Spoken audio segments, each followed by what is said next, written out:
ఆ ధర్మధ్వజుడు తీసుకెళ్ళి ఈ జీవుణ్ణి శ్రవణ దేవతల దగ్గర ప్రవేశపెడతారండి. ఏమిటి విశేషం అన్నారు, మన ఇంట్లో ఓ చిన్న దిక్కుమాలిన సీసీ కెమెరా పెట్టుకోగానే అక్కడికి రాగానే మనం చాలా జాగ్రత్తగా రాముడు మంచి బాలుడు సుమి అన్నట్టు నడవటం మొదలు పెడతాం. సుప్పిని శుద్ధపూసని నీ మధ్య పాట వచ్చింది, అట్లా నడుస్తాం. అది మనం పెట్టుకున్న సీసీ కెమెరాలకే. అసలు ఎవరి చేత పెట్టబడని సీసీ కెమెరా భగవంతుడు పైనున్నాడంటే మనకి ఈషన్ మాత్రం కూడా భయం లేదు. చూడండి, వాడు చూస్తున్నాడన్న భయం లేదా? మానవులకి లౌల్యం ఏంటంటే మనం పూజ చేసేటప్పుడు భగవంతుడు చూస్తాడు, మనం పాపం చేసేటప్పుడు ఆయన చూడట్టా. ఆయన రెండూ చూస్తాడు. ఏ అకౌంట్లోకి ఎంత ట్రాన్స్ఫర్ చేయాలో గూగుల్ పేలో కొంత, ఫోన్పేలో కొంత ఇస్తాడు. భగవంతుడు అన్నీ చూస్తూనే ఉంటాడు.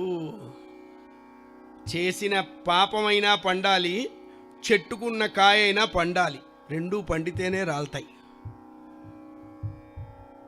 అందుకని ఆయన శ్రవణ దేవతలను పెడతారు ఆ లోకంలో.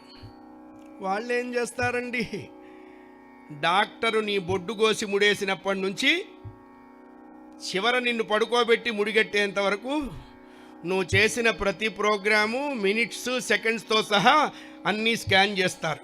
So and so date, so and so time, so and so time, ఇదిగో ఇక్కడికి వెళ్ళావు, ఇలా చేసావు, ఇలా ఉన్నావు, ఇక్కడ ఉన్నావు, ఇలా ఉన్నావు, అప్పుడు ఈ డ్రెస్ వేసుకున్నావు, ఆ డ్రెస్లో ఇన్ని చెక్స్ నిలువుగా, ఇన్ని చెక్స్ అడ్డంగా ఉన్నాయి, మొత్తం స్కానరే. వాళ్ళు చెప్పినటువంటి వాటిని బేరీజ్ వేస్తారట. ఒక త్రాసులో ఒక పళ్ళెంలో పాపాలు, ఒక పళ్ళెంలో పుణ్యాలు పెడతారు. మరీ పాపాలే చెయ్యంగా ఎటువైపు ఎక్కువ మొగ్గుంటే చిత్రగుప్తుడు దాన్ని అనుసరించి శిక్షలు ప్రదానం చేస్తాడు. అసలు చిత్రగుప్తుడు అంటే అర్థం ఏంటన్నారు, మనం గుప్తంగా చేసిన పాపాలన్నీ చిత్రంగా చిట్టాలోకి ఎక్కిచ్చేశాడు. ఇలా పాపిష్టివాడు ఇప్పటికీ తెలిసిందో వీడికి. గుప్తంగా చేసిన పాపాలు చిత్రంగా చిట్టాగట్టేవాడు కాబట్టి చిత్రగుప్తుడు అన్నారు. అప్పుడు వాడిని యమధర్మరాజు ఆలోకం నుంచే మెయిల్ పెడతారు, అయ్యా వీడి పర్సంటేజ్ ఇంత, ఏం చేయమంటారు?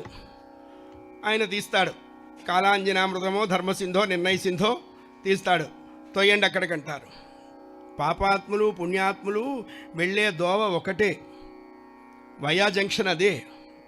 పుణ్యాత్ములు వెళ్ళేటప్పుడు చెప్పులు ఇస్తారు, పాపాత్ములకు చెప్పులు లేకుండా నడిపిస్తారు.